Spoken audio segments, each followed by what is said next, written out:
Hey, Chris, it's time for the monthly dragon again. I am super curious what you have found out for us today. It is absolutely time for the monthly dragon. And, Diana, I've got a double dose of Magnus. Yep.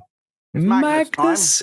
Magnus Carlsen, you mean? I am. I know what you're thinking. He's not even the world champion anymore. What's the big deal? But basically, I'm going to cover sort of briefly one of them, and one of them, the main one, cover two dragon games of his. One where he's white and one where he's black. Fantastic. So he's prepared. He can play either side there. He plays most openings in actual fact, Magnus. But yeah, so we've got to the main feature game. They are relatively fast-paced games, but one of them there's a big furore about it, a big fuss kicked up about it, all Magnus crushing the dragon, blah, blah, blah. But I'm going to show you why that's not such a big deal at all. And there's one where he wins really smoothly. There's a different type of dragon game against Etienne Bacro. That's our main feature game. All the four players concerned, obviously Magnus being two of them, being played twice, pretty strong players, basically. So definitely games of note. Okay, so we're going to flip between two games slightly. And what's very confusing is the game starts off E4, D6. And you think, what on earth is going on here? Looks like it's going to be a perk defense. It's going to be a Philidor's defense, whatever. And white plays knight F3 instead. You think, well, why not just stick a pawn in the middle of the board? But let's say he gets his knight, and then Magnus attacks that pawn with his knight. White defends it, and then we see C5. So suddenly, slightly bizarre for a couple of different openings. And now, of course, we have an open Sicilian where the one and only Magnus Carlsen chose to play G6. Not an idol. Not the Shaveninger, not the classical, nothing like that, but the one and only dragon variation. I think he secretly thought of you while he played this move. Oh, yeah, undoubtedly. Now, white in this particular game played bishop c4, which is what we've call the modern classical variation, which usually means the white is planning on castling kingside. But now we're going to switch back to the one where Magnus played with the white pieces. And he actually played the move bishop e3 when he played. And yes, guess what? Well, actually, there's more porky pies being told because it was another game with a very bizarre move order. But what I'm essentially going to do is bring you to this position that we all know and love very well. Okay, so this is the mainline Yugoslav attack, of course, where we all know that black is looking to get this move pawn to d5 played, nice little pawn to d5 break, and that of course is probably the best move even after castles, but white can also stop it with bishop c4 or pawn to g4. But so this is actually the position that they reached essentially when Magnus now played this move knight b3. Pretty much unheard of a while back, but of course I do cover it in my DVDs, as you know only too well. I won't ask any questions. So we have knight b3. And the idea is that white is, of course, preventing this pawn to d5 pawn break. White still plans on castling queen side and going for a king side attack, as in fact we see in the game. Okay, so over to black. Plenty of possibilities here. Black could go bishop d7. The bishop can go to e6. Black could look at them going a6 and b5. Or, of course, quite logical might be to go a5 here and to say to that knight, look, mister, what do you think? What do you think is going on over there? I'm going to hassle you with a4 and a3. Most likely in that case, we're going to see white play a4, in which case both sides have made concessions. They both conceded these kind of knight 5 squares, if you like, from the old notation. So that's definitely possible, a5. In this particular game, his opponent played bishop e6, which looked like a very sensible move. Magnus castled queenside, and black played knight e5. Look at all the minor pieces stacked upon each other almost. Yeah, that's exactly right. Now, and we know that this c4 square is a potential long-term, lovely, juicy home for the black knight. But of course, this white bishop hasn't yet moved and is prepared to give itself up. We know that the dark square bishop tends to be a good prize in these sort of positions. However, this game is going to bring something new to the table. King b1, and black played rook c8. So black is, to be fair, activating the pieces at the moment. Now, we mustn't forget Magnus Carlsen is playing with the white pieces in this particular game. H4, and playing with the black pieces. He's a good grandmaster, but no, not Magnus, of course. Now, h5. This is a typical Saltis variation move, as if to say, thou shall not pass with that h4. White, of course, looking to razzle this pawn down the board in order to open the h file, which means if he's going to make any progress now, there's probably going to have to be a g4 thrust at some stage, taking and then the white pawn going up to h5. But White's going to need to do a little bit of preparation, not least because this pawn here on f3 will be hanging, as this knight, of course, was originally on d4, has now moved back to b3, so it's no longer controlling it. Magnus played bishop e2, and now it's over to Black. How are we going to deal with this position? Black played the move pawn to a6, and it's over to White to play. How is Magnus going to take this on next? Well, he played the move bishop to a d4, as we're about to see. I think if he'd played bishop to h6, any experienced dragon campaigner now would whip that off straight away, and then, of course, thematic exchange sacrifice on c3, followed by queen c7, where Black isn't even bagging a pawn yet, but of course this damage is done over here. So Magnus didn't want to allow that, and instead played the move bishop d4, which is a bit of a bolster, and it kind of inhibits the move b5, because White could be a little bit of a killjoy then, take this knight, leaving this bishop not so ideal, but more to the point here, after takes a knight c5 would attack the a6 pawn, and then it gets a little bit tedious. White just playing all position. Right. Probably it's fair to say White would have a bit of an advantage because of this pressure against this structure over here. And is White kind of half a pawn up? We like to say that sometimes when you have a clear majority on one side, but the double pawns on the other mean that you're not necessarily going to get a pass pawn there easily. Now, with more pieces on the board, we can look at that square as being a juicy square for Black. And of course, when this bishop comes out, it could wreak havoc on the dark squares. But here, this would be a bit of a dull end game. So I think after the move bishop d4, I think that inhibits b5 somewhat. So instead, in this game, Black played the move queen c7, which seemed perfectly reasonable. And now Magnus went for it with the move g4. To bash through. Well, okay, we're playing the game. We took h takes g4, going along with it, and now Magnus played f4. So this is kind of a standard approach. Is ultimately looking to play this one as well to blast open the file. Now, I think here is a critical moment in this particular game.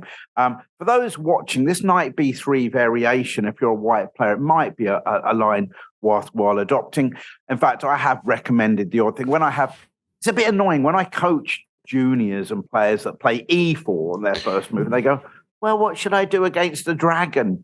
I can't hardly say, well, this is an easy way to beat it. But I can say, well, that this is a lesser known variation that your opponent might not be prepared for. And of course, in this case, though, it's going to be better known now because Magnus has played it. Pawn to f4. The knight's got to move somewhere. And there's a number of choices you might think. But actually, he played the move knight c6, which doesn't look ridiculous, but Magnus punishes that. He's harsh and into punishment. But in actual fact, there's a couple of really fun variations that Black could play. On one line, I really quite like the idea, as if just to say, really? You think you're attacking my knight? Go on, take it if you want. Take it. The bishop has to move, and I'll push this pawn on as well now. Attacking that knight on c3. Bearing in mind that the Black knight is also attacking the e4 pawn, and there's not a bucket load of squares for this knight to go to. Probably has to hop into d5. And then after taking, I'm looking in terms of simply sacrificing a piece for a few pawns, but I'm winning that d5 pawn, and I'm going to go a5 and a4. There's pressure, as you can see, on the d5 square. There's pressure on the c2 square. And of course, at the moment, our king is still relatively safe over here. So this could be a very interesting sacrifice. I also believe, after the move, if we can head back f4, there's another cheeky move which can be played in the form of rook fd8. Because everything is along the line here. So if the white pawn takes, the black pawn would uncover, and then we'll be winning that bishop on d4. And I believe even dropping the knight back to d7 would be a reasonable option because the knights can end up offering some severe cover. But let's see just how Magnus punishes this move, knight c6. Well, what happens is a move we don't often see prevail, which is White giving up the bishop for the knight. And then he puts his knight into d5. So black gives up his light square bishop for it. And then we have a trade of these pieces here, trade here. Now, the point is we have, of course, got opposite coloured bishops. Now, what do we know about opposite coloured bishops? If you ask most club players, they say, well, end games are pretty drawish, but in the middle games, they favour the attacker. So whoever's doing the most attacking will really like them because, of course, you can dominate that colour square. And although this bishop usually is really good for preventing checkmates here, unfortunately, we're about to be inflicting a few holes, as can be seen. Here's how the game went, actually. A takes b3, pawn to a5, because black, whose rook is attacked here, thinks, well, I could move that rook, but I'm about to face this move here in the opening of the h file and potentially the bishop parking itself on e6. He tried to get some counterplay, and Magnus here said, I'm not interested in that rook. Why would I be interested in that rook? It's not doing anything at the moment. I'm going to go h5, carrying on with my attack. So black says, well, you didn't take it last time. I'm assuming you're not going to take it this time either. a4, but here we go, h takes. Now, just to show you then, I'll highlight how dangerous this would be. If black took on g6, now this check, then I suspect something like c3, pawn takes pawn, and then rook here. And now we're going to get a bit of a problem here, which is highlighted well if black played queen a5, threatening some little things down the a file here. Then white could just sacrifice the rook here. That's enough, right? The queen goes over to, I thought to g2. Well, it could go to the g. Yeah, it could go to the g file equally, by the way, yes, but here and here's mate into as well. So basically this is what happened. Knight c6, and here we have with takes a5, h5, a4, and the game actually went after h takes g6. Black carried on with his own attack here, but white simply recaptured. And although white's pawn structure with doubled isolated leaves a bit to be desired, it has, of course, got a massive kingside attack. Rook went to a8 to try and get something going here, but it's all too slow, I'm afraid. Queen to h2, and we can see, although this square is covered, even if the rook was to move away, it's simply queen h7 takes f7 checkmate. And simply we're threatening queen h7 mate. So unfortunately, that was game, set, and match against Shevchenko, pretty experienced grandmaster, crushed like a bug, sort of there. And a big furore. Oh, Magnus, he crushes the dragon. It's game over. Play something else, But actually, there's plenty of options for black in that. As you've been showing already. And just for you at home, of course, if you click on the link to the video below the video, you can go to the article with the analysis of Chris. So you can also see the variation which you were just showing. You can also see why white cannot take the knight on d4, which I was thinking about a couple of moves earlier. Why is that not an option? But of course, the bishop will fall too, and then it is a bit better for black, for example. Excellent. So that is good fun. That was with the knight b3 line on move 9, in actual fact, with the Yugoslav, which we might see more of in the future now. Magnus has set a little bit of a trend, but it's still way behind the other moves, of course. Back to our mainline game. Yes. Bishop c4, and now Magnus is fighting for the good side. this time for the dragon party. Magnus black now. But we see a very weird move occur here. I'm very shocked, not by Magnus. Magnus continued bishop g7, absolutely fine. White black castle, standard moves. White rook to e1, useful rook, centralizing of the rook. Knight c6. And now we see white play a move that I always complain, I moan about. I don't like this next move by white. It's not a main move. I don't know what possesses white players to play it. But what he actually did was he swapped off this knight on c6. Okay. Recapture. So we reached this structure here. And I thought this was a nice little simple game. I know it deviates from the normal hack-attacky dragon games we normally get, but it shows a really nice positional theme. So let's just talk about what exactly is going on here. In recapturing with this pawn here, the reason I don't like white playing, well, I like white to play it, but why I wouldn't advise white to play it, is because this pawn now controls the key square d5. Absolutely. Which means the white knight won't be able to hop in there anytime. Might not happen anytime soon, but it means if we can get the move pawn to d5 played, then we can build up potentially a really nice structure. And if we, for example, could go d5, take recapture with the c pawn, even if we played e6 to bolster, then we'd have a much better pawn structure, 2 center pawns as compared to no center pawns. And then we can build up some pressure against the white queen side where we have the half open files. So there's potential to make a d5 break for sure.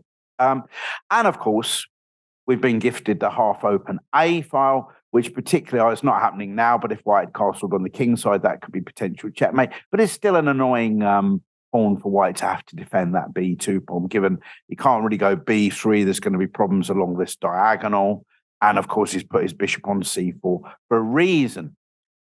There are 1 or 2 times where taking on c6 is a good idea. And I'm going to rewind to this position here just to remind everybody. Magnus Carlsen played bishop g7, absolutely the correct move here. If you got your order wrong and played knight c6, here it gets punished by this move, but only because white can follow up with this move e5. So generally, I tend to say, as a small generalization, you can take on c6 if you can follow up with move e4. Yeah, be aware of that. I think in our very first video, you even showed this very example of how, or maybe it was from your Fritztrainer, I'm not sure, but I remember this pattern, of course. So this is a very important pattern. Of course, there's no need for black to be doing that. And the key point now is white really likely to play that move e5? Well, here it doesn't really work because after e5 takes, we see the queen's in direct opposition. And in particular, we'll notice that if they take here, we can now do an immediate knight d5, which would unleash a discovered attack on the rook. We're going to be able to take on c3. And white is going to be a little bit vulnerable on the back rank, actually. In fact, if he was to swap off the queens first, knight does cover the back rank for now on the d1 square, but again we have this move here, the rook's attacked, we can take the knight, the bishop's going to be awesome along this diagonal. So I think we can safely say that white can't play e5, but that is the move that he really wants to be playing now, because you can see why in general terms, if we leave aside all the tactics, black would be left with these isolated pawns. It's still not so straightforward because there's always complications that black can drag up, but just in general terms. Anyway, let's see what happened here. White, Etienne Bacro, who of course has been around for a while, he was a top French player. Bishop to b3, drops his bishop back. But still, we need to know what plans to adopt here with black. What are we going to play? And who better to show us than the ex-world champion, of course. And although this is what I actually love about this, although we all like to see slower games where everyone's ages thinking of contemplating their moves. It's really nice when you see the top players play at a reasonable pace and because they have good judgment moves, they have really good feel for the position. Mm-hmm. Magnus plays this game absolutely brilliantly with hardly using any time, of course, on the clock. And what he did straight away here was play the move knight d7, a move I really like. That is interesting. Okay, I didn't have that on my radar right now, this move, but yeah. We're going to tell why this is. Well, first and foremost, it abandons control of this square, but that's, of course, not relevant anymore because the white knight is not going to be coming in there anytime soon. We're eyeing up a couple of other possible squares for this knight to go to. We're sidestepping all the options with white playing pawn to e5 because we've got that completely. And we get, like I say, our knight's got options on c5, b6, and even possibly e5. Mm-hmm. So I really love this. The white bishop developed to e3, absolutely fine. Now, where would I be? I mean, the sort of move I would be thinking about playing here I would be thinking about razzing this a pawn down the board, because I'm going to be looking to try and embarrass this bishop at some particular time.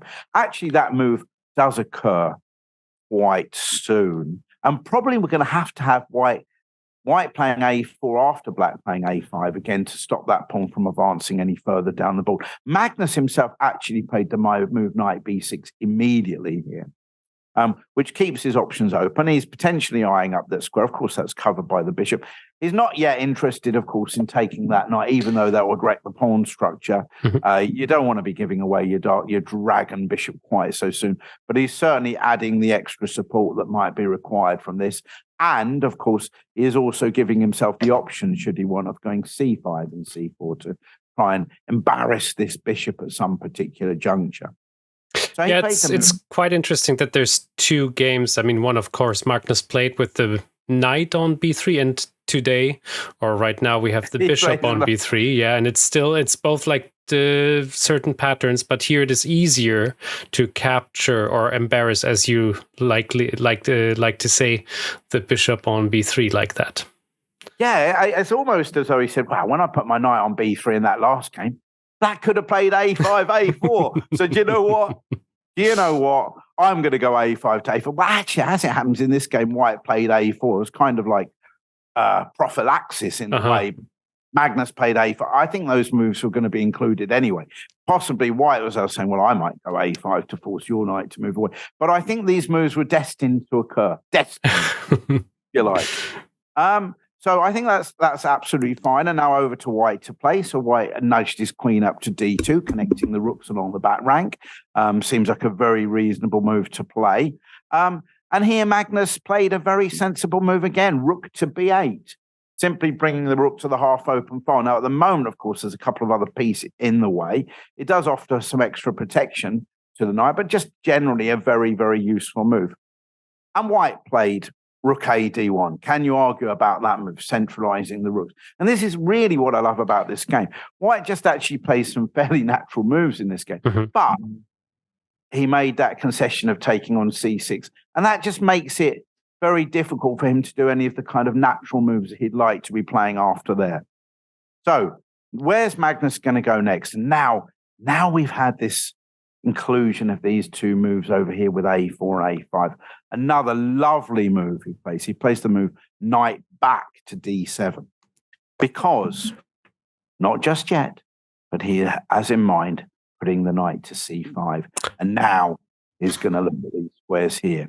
Now, of course, he can't do this at the moment, but only because his queen would be on pre because of the doubled major pieces on the white's doubled major pieces on the d-file. But he's absolutely threatening, I would say, a simple plan here of putting his queen to c7, very simple plan, and then knight c5, because if white has to give up that bishop for the knight, although the black pawns would be a little bit smudged there, a little bit wrecked, they control some really, really lovely squares. The white knight can't come into d5, whereas black can improve with rook b4. He can utilize the d4 square. And then, of course, he's threatening c4, of course, to totally embarrass that bishop on b3. This is a very simple plan. So white thinks, goodness gracious, I've got to get on with my life. I've got to make some plans. Make something happen. So he plays bishop h6, which again I think would be a standard, a logical continuation by many a white player facing the dragon. You know what I'm just noticing, Chris. Sorry to interrupt. Yeah. This is funny because Magnus, of course, is just like, I mean, he's the next level player, obviously, but this is quite a positional dragon compared to the others with the action pack, the tactics and sacrifices. Here, you just have this advantage of the c6 pawn, as you pointed out, and you build your game around it and just rearrange your knight to a better position and just, kind of slowly outplay white, which is funny because that's also possible in this case. Am I right with that, or...? You are absolutely right. And I did promise a different type of game, of course, from the usual hack-attacky checkmate on A file, checkmate on the C and B files. So we've got a different game. And it is a lovely just maneuvering of the pieces around. This game is, honestly, it's such a smooth game. You're going to look at it at the end and say, wow, was that game? What just happened there? But, it's not going to be a...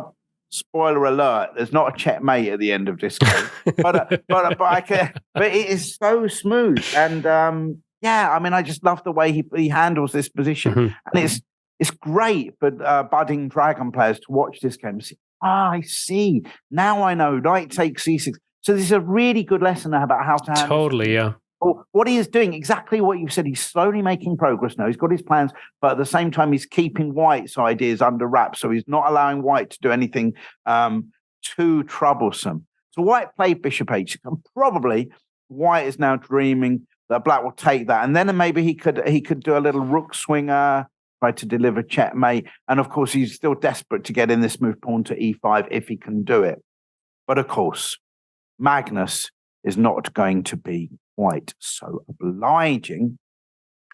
And in this game, he immediately played knight to c5, taking advantage of the fact that for now at least, there's no chance of the bishop takes c5, which only would have been good if white could win material, of course. with queen takes. Yeah, but that bishop's no longer there. You can't have it two ways. There was only one dark square bishop for white. So knight c5. Well, white took this bishop on g7. I think it's clear now that if white now advances e5 now, then at the very least, black is just going to be able to go d5 now, blunting this bishop still further over here. And of course, this bishop is in a little bit of a pickle. So white swaps off the bishop. Seems logical, bringing exposing the king temporarily. Now, okay, so let's keep going here. Where is white going to play? Well, of course, the problem here is bishop's attacked, and that bishop is sort of pinned to a pawn on b2. But do you know what? Let's just see what the options are. I think, well, what can white do? Actually, in the game, he does move this bishop and says, "Go on, Magnus. Do you really think you can take that pawn? Do you really think you can take that pawn?" And Magnus said, "Yeah, I can actually." Very generous. So he does that, but that's because, although I mean, this is the beauty of this. This is what makes Magnus such an amazing player. Of course, he's smoothly maneuvered the pieces around, but when there comes to a tactical moment, he is on the ball. He is on the ball. He's not going to miss it. So let's see what happened here. So basically, the idea is now, if white was to, let's have a little look at this. If, for example, white was to play queen d4 check, as we can see, with the idea of a discovered knight move, then we would have a delightful little cute variation that I could see. Black can now block the check with the queen, which of course leaves his d6 pawn weak. Or we could have a situation where, look what's piling up now on the... We pinned the knight. Is that a pin or skewer? I always forget. Pinning the knight to the bishop where they're the same. Rook takes pawn, so we've got a load of pieces. I'll have that knight. Well, I'll have that knight. Yeah, but now you're pinned, mister. Which is losing material, of course, for white now, which is bad news. So queen d4 check doesn't work here then because of the move e5 simply. So what he actually does in this particular position here is he plays the move e5, the move he's been dreaming of the whole time. He maybe says, look, come on, I'm going to try. If I can take advantage of that rook, I will. But now I want to splatter. I want to get things going down the E file here. I've got my rooks on the D and E file. I've centralized my rooks. I want some action. And Magnus says, no, I don't think so. We're keeping that center nice and blocked. The pawn, of course, is attacking the bishop. Still pinned at the moment, so can't take that just yet. And, of course, keeping things, pretty locked out at the moment, in actual fact. So if, for example, white just dropped that bishop back, well, not only are we already a pawn up, but after bishop f5, suddenly we'd be pressurizing this. The queen can come over here. Beautiful for black, yeah. Yeah, it's just absolutely beautiful for black, who, of course, is, as I've just mentioned, a pawn down. So white just says, no, not having that. Take a bit of that. I'm lunging that pawn down the board now. So I'm lunging that pawn down the board. And Magnus says, you know what? No, I think we'll just keep it. Oh, that is crazy. Just absolutely lovely. So all these files now, and all of them too, D and E are still closed at the moment, but now the king has been shielded along this diagonal. And although this potentially is a pawn, the white's pieces aren't really there to back up, so it's more likely that it's just going to drop off this pawn on it. How funny. Yeah. So this is a move which is, unusual, but the longer you look at it, the more beautiful it looks, actually. And so just simple for we're threading just to take that pawn now, I think, as well, without any funny business along the f-file with the check and the moving of the knight and the discovery. And now black just has the queen can go to c7, d6 at one point, get a better position maybe, and help with the pawn. All those. It's like open for black now out of a sudden, although it was, a bit close because of this pawn. But this move f6 is like really funky. My goodness. I would have never played it myself, unfortunately. No, I don't believe that. I think you now... Well, maybe now for this game, but now you've seen this. It will be next on the agenda for you. So, but actually, I completely agree with all that you've just said. Let's just see what happened now. So now white played the move Queen E3. The reason being here, of course, is now attacking that knight. So he's saying, no, you can't take that pawn with the bishop because, your knight is under attack. And Magnus says, well, in that case, I'll just take it with my knight. Thanks very much. I think equally, I think equally he could have adopted, if he didn't want to take it just yet, he could have adopted one of your moves here. I think instead, though, knight takes e6. What I love about this move is he's got all the tactics under control, as you're going to see, because now this is perhaps the only time in the game where we get some real tactics coming into play. So particularly, I think, so this is where we have a positional side and a tactical side, and somewhere where they meet in the middle. So what actually happened, just to show you the next move, is White now played the move knight takes d5 now, sacrificing the middle, hoping to break through, expose the black king, expose the knight on e6, expose the pawn on e7, maybe the b2 rook being a little bit loose. That's what he tried for. But, I mean, I think probably, you could say, well, why not go bishop b3 and maybe look to kind of trap that rook here or something like that. But in that case, I think there's a number of ways, including your queen d6 move, by the way, whereby after queen c1, we would happily just give up the exchange. Yeah. Now we've got 2 pawns in the bag, potential against that, and some massive center pawns. So, this whole concept of giving up the exchange, like we see it in the Dragon a lot when you go rook takes c3, as we did earlier, just to kind of damage that pawn structure. But just in general terms, if you can get 2 pawns for the exchange in a middle game, it's really a lot. I mean, really, a rook is only better than like a knight and a couple of pawns in the late end game. If it's the rook against the knight, the more pieces that are on the board, it's really good. And I love these extra center pawns here. And if you ask the engines, they'll jump up and down with joy. So I think whether it's that or whether, for example, it's d4 equally, queen c1 and still sacrifice here and play again one of your moves here to attack this, attack this. I think if White tries to trap that rook, come back, then we're just giving up the exchange, have 2 pawns for it and a lovely, lovely pawn center. So instead, he wasn't too impressed with that concept, Mr. Bacro, and so instead said, I'm going to take on d5. Now, let's see what he thought he had in mind. Well, now he's taken here. Now, of course, what he's doing now is threatening 1 or 2 discoveries, particularly, of course, bishop takes e6, winning the piece back, because he has now at least won his pawns back there, and those also, we're now level on pawns, and if he can win that knight, then, of course, his rooks are nicely centralized. However, Magnus plays a brilliant move here. If, for example, he moved this attacked knight to, let's say, g5, then after h4, then, of course, it can't move anywhere that can't be taken by the bishop, in which case it would be the discovered attack. But Magnus plays a brilliant move.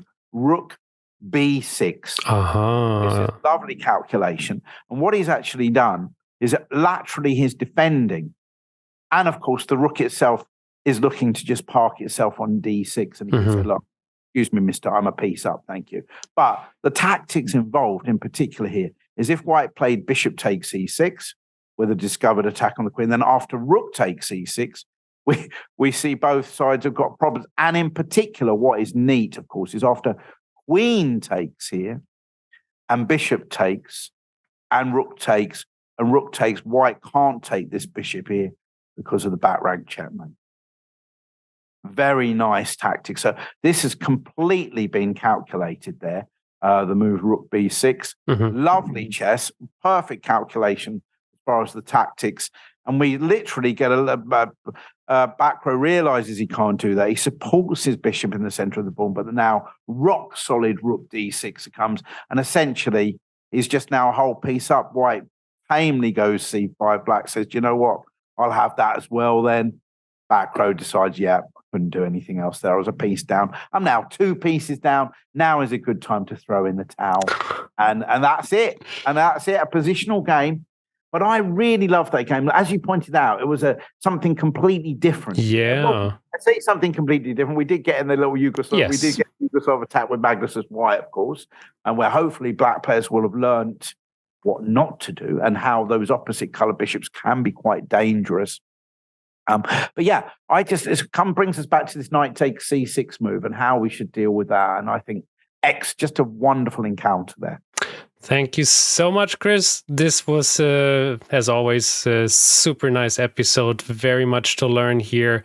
Very informative, as always. Very entertaining. Yeah, I can't wait for our next monthly dragon. I could make this a daily or an hourly dragon, but yeah, let's keep it calm. You also have a lot of to do. Thank you, everybody, for watching. We see you soon again. Bye-bye. Thank you, everyone.